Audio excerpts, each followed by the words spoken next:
Je m'appelle Kim Farkas, je suis artiste, je vis à Paris. Mes pièces, je les vois toujours en mouvement un petit peu.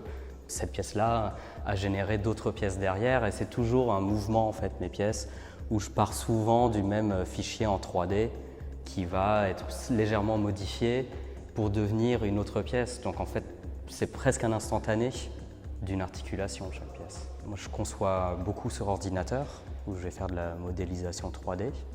Et ensuite, dans mon atelier, j'ai une pièce qui est dédiée à l'impression 3D, parce qu'après, une fois que j'ai mes modèles 3D, je vais les imprimer avec un plastique transparent. Et dans un troisième temps, je les emmène dans une autre pièce qui est la cabine à peinture, où je peins les pièces. J'utilise des couches de peinture très fines et très transparentes, qui sont en fait des peintures à l'eau qui sont dédiées au monde de la carrosserie, des gens qui font du tuning automobile. Et en fait, je vais projeter donc ces voiles de couleurs presque comme on pourrait faire un contouring en maquillage où je vais juste venir souligner certains traits, en faire ressortir d'autres en utilisant une teinte plus claire ou plus transparente.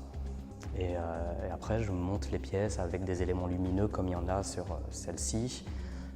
Mais parfois, il y a d'autres éléments à l'intérieur. Je peux couler aussi des objets à l'intérieur des pièces. La lumière, c'est à la base, moi, quand je l'ai introduit dans mon travail, je commençais déjà à créer ces formes qui partent toujours d'un conduit qui contient quelque chose ou qui amène quelque chose d'un endroit à un autre.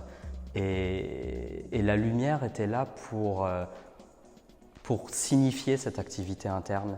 C'était une façon de montrer, sans inclure un objet nécessairement à l'intérieur de la coquille, mais une façon de montrer qu'il y avait quelque chose qui se passait à l'intérieur, comme une énergie, mais c'en est littéralement une, c'est un flux électrique. C'est juste un dispositif pour révéler ce qui se passe à l'intérieur et les différentes couches de résine et de plastique et de peinture qu'il y a pour qu'on puisse lire à travers la matière.